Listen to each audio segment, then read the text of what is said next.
So I'd like to introduce our next speaker, Emma Chambers. She is a higher specialist scientist trainee at North Bristol Trust. And before that, she was one of my senior biomedical scientists. So welcome, Emma, and you'll be talking about incident investigations. Over to you. Hi, Tim. I was curious how you were going to introduce me. Okay, so I'm going to talk to you about incident investigation. Okay, so first of all, what is an incident? So the dictionary definition is an event that is either unpleasant or unusual. Does this appear okay on everybody's screen? Because it looks really funny on mine. That looks good. Looks good. Yep, okay. Okay. Okay. No, we've all been in that position where something's happened and we're not sure, does this constitute an incident? Do I need to report it? And we're unsure what to do with it. So if in doubt, report it, and your quality manager or your senior scientist can make the decision on whether or not it constitutes an incident.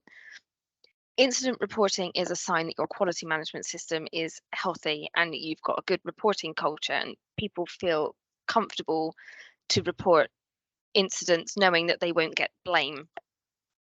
Okay, staff should always feel confident to report something if it's something they're involved in or something that they've seen happen. People should always feel confident that they can report those incidents and there will be no comeback on any individual. Okay, so this is a very simplistic view of what harm can be caused by an incident. So obviously we've got the basic scale of no harm through to severe harm and death. And we often talk in terms of near miss events all the way up the scale to a never event. So a never event is defined by the Department of Health as something that you never want to see happen. For example, wrong side operations, ABO incompatible transfusions, errors in organ donation and transplants, that sort of thing. So to put it into a transfusion context, you could call it a near miss if we get a wrong blood in tube that's identified by the checks in the lab process or on the ward side. So somebody realizes that they've taken the wrong sample, they've bled the wrong patient or mislabeled their sample. Or in the lab, we realize that there's an error with it. But it becomes a never event if that wrong blood in tube isn't identified and results in an ABO incompatible transfusion. Okay. So this is the Swiss cheese model. I'm sure you've all heard of this. Quality managers talk about it all the time. And I know my quality manager's just logged into this, so need to be careful what I say. And so we design our processes to fill as many of the holes as possible, but things will always go wrong. We are only human after all. So there will always be gaps, however hard we try. And these are some of the things that we can put in to try to fill the holes. Checking on our maintenance and management of our equipment and reagents, internal quality control, external quality assurance, the training we provide, the SOPs we've got. These are all processes that can fill some of these holes. But sometimes all the holes line up and you end up with an incident. And part of this process is for people to feel empowered that they can raise an issue if they think there's something wrong in an SOP or there's been a quality control failure. It's important that those staff feel that they can raise that issue with their seniors to get that fixed and to get that process so we can plug some of these holes. If you don't feel confident enough in something that you've done to be able to sign for it, then you probably shouldn't be doing that process, or you need further support. So you should be able to ask for help from your colleagues or your seniors for extra support or training or whatever is required. And that applies at all levels of experience. So never assume that somebody senior to you knows everything, because they don't. Okay, so if we start investigating an incident, it's important to be open-minded. Don't make any assumptions about the people that are involved, and get all the facts. I can't stress this enough. Don't make any assumptions. based on half a story or rumours that you've heard. Get all the information that you can. Get documentary evidence from all staff involved and from electronic systems, and get witness accounts as soon as you can while it's fresh in everyone's minds. Your memory will play tricks on you, and while you can think of examples all the time, things that you may have seen or heard, and you replay that in your mind, and it makes you think it was something slightly different to what it actually was. So you want to get that documented as soon as possible after the incident. And approach with sensitivity. If someone's been involved in an incident where there was potential for patient harm, they might be emotional, they might be nervous to talk to you about it. So approach with sensitivity as much as you can. And consider the context of that as well. For example, try to have that conversation face to face rather than over the phone, and avoid doing it by email if you can. I remember when I first started looking at incident investigation, for some reason I hadn't been able to speak to the staff involved face to face, and I had to do it over the phone. And obviously my tone came across different to how I'd intended. And maybe if we'd been face to face, the nurse involved would have been able to see my body language and not got as emotional as she was. But I made this nurse cry, and it made me feel very bad. And it was a very valuable lesson on how to handle incident investigations. It is human nature to want to talk about things when they've gone wrong. So if someone's been involved in an incident, they might want to offload to their colleagues about how they feel about it, or contributory factors that they think may have been at play. And that can lead to gossip. So just be very careful what you're saying to people, and use discretion, and remember your confidentiality as much as you can. Okay. So the purpose of an investigation is to learn how and why something happened, and to establish ways of preventing reoccurrence. So that's your CAPA, corrective action and preventative action. So corrective action is about correcting what has happened so it can't happen again. And preventative action is identifying a potential problem to stop it from happening, to stop it becoming a problem. The purpose of an investigation is never to lay blame. It's rarely the fault of one person. It's usually a systemic issue. The time used to investigate should be proportional to the severity of the incident as a general rule, but that's not always the case. For example, a wrong blood in tube that's identified at the check-in process is a near miss, but it still requires investigation and root cause analysis to the level of an incident that could have caused harm because of the potential severity of that incident.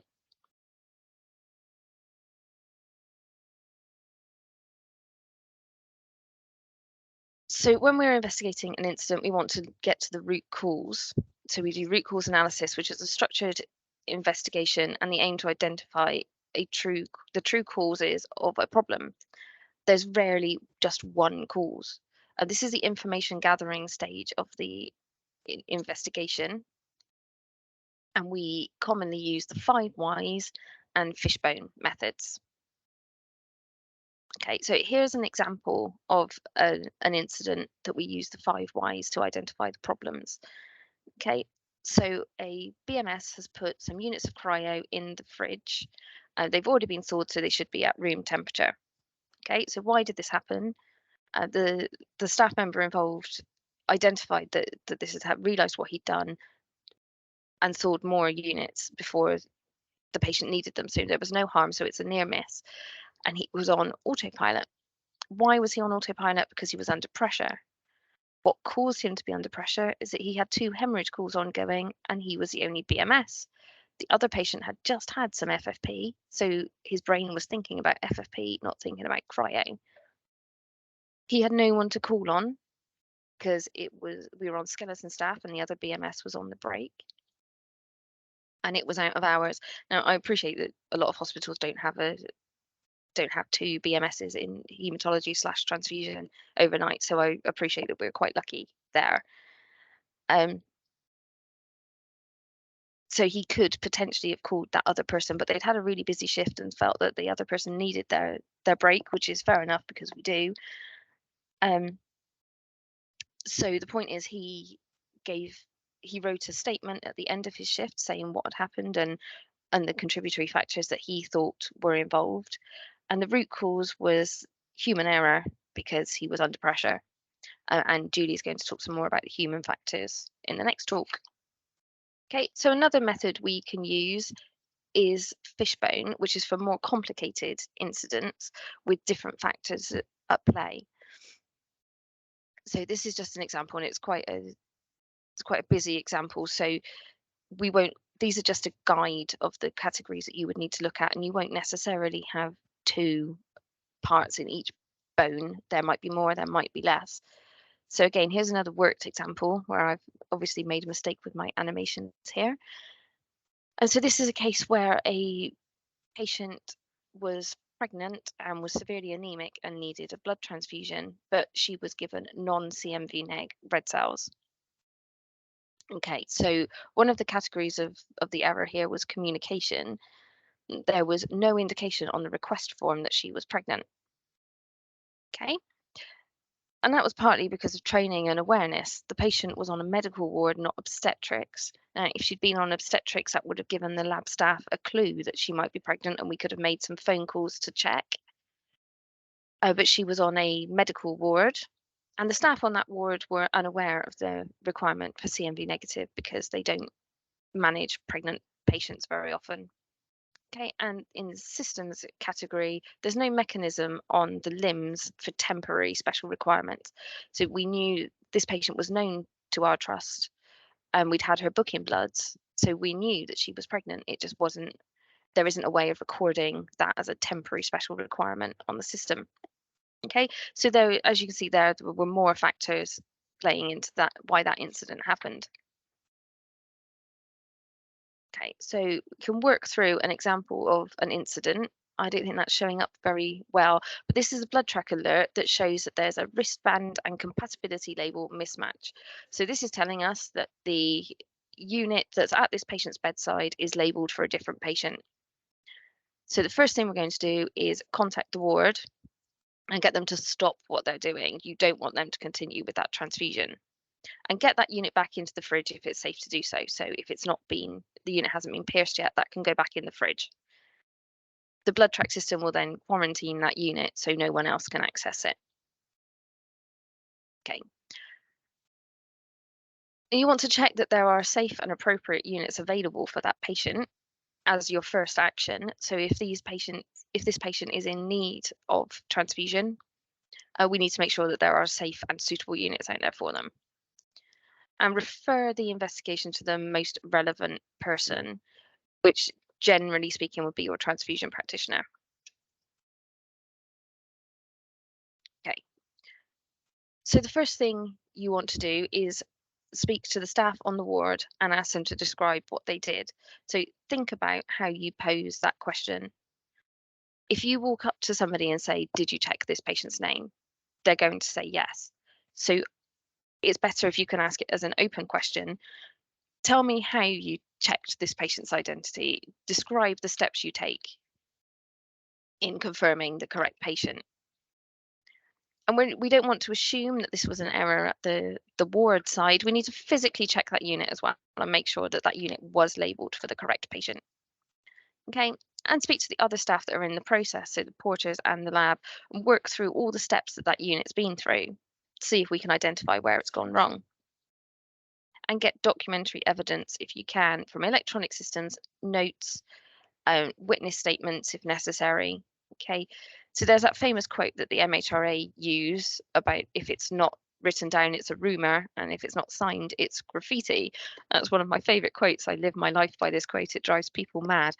But record keeping, good, accurate record keeping, is the best way to protect ourselves if something goes wrong. If you can prove that you've documented, I have done everything that was required of me, that's great evidence in an investigation. Okay, and that will go a long way should any major disasters happen. Okay. So we've had a look at our unit and it was the correct unit. The unit had been labelled correctly for the correct patient at the lab. So we physically check that that unit is correct and look at the electronic record. We use the blood track system and it records that that unit had been verified as having the right label on it. There's an electronic system for the porter to collect the unit, and that shows that the correct patient was requested. The unit for the correct patient was removed from the fridge and that the porter was trained and competency assessed. Okay, this was one of our well-established and well-known porters. But a unit for another patient was requested by another ward at the same time, and both jobs were given to the same porter. So the porter collected both units but got distracted between the fridge and the wards. So he handed over the affected unit to a member of staff on the ward who signed for it without checking the patient's ID. That nurse handed it over to the nurse that was looking after the patient. She was expecting a unit of red cells. She knew that there was only one patient on the ward that needed transfusing. So she made a number of assumptions. It was the correct unit. She didn't check the patient ID at this point. She didn't actually check the patient's ID until blood track alerted. Okay, so this is a near miss incident because blood track alerted them to the error. And that if they had transfused, that would be in the category incorrect blood component transfused, wrong component transfused on the shot report. So even though it's a near miss, it still needs reporting, and it needs a local incident report and root cause analysis to figure out why this has happened. So this is our 5 whys for this incident. Okay, the ward staff were expecting 1 red cell unit and only 1 patient on the ward was due for transfusion. The nurse due to administer the transfusion assumed the nurse who had received the unit had checked the patient details. The ID wasn't checked by the porter or the ward staff when the unit was handed over. Then it's not the porter's responsibility to check the patient's ID. They should really be checking that they're handing the unit over to the right ward. Okay. The staff on the ward assumed that the porter was only delivering 1 unit, and the porter was in a hurry because he knew he had that other unit to get to the other ward. And that was because he'd been allocated 2 jobs simultaneously. So the factors at play: the porter had been allocated 2 jobs and got distracted while doing them, and assumptions were made about checks carried out by other staff. So everybody in this chain of events assumed that somebody else had checked the patient's ID. Okay, so the root cause is insufficient checking at all steps, and that's largely because both the porters and the ward were overstretched. Okay, so as a result of this, to prevent recurrent incidents, we've changed the documentation to better record these steps to remind people that they need to check the ID at each step. Okay, so that's the end of my talk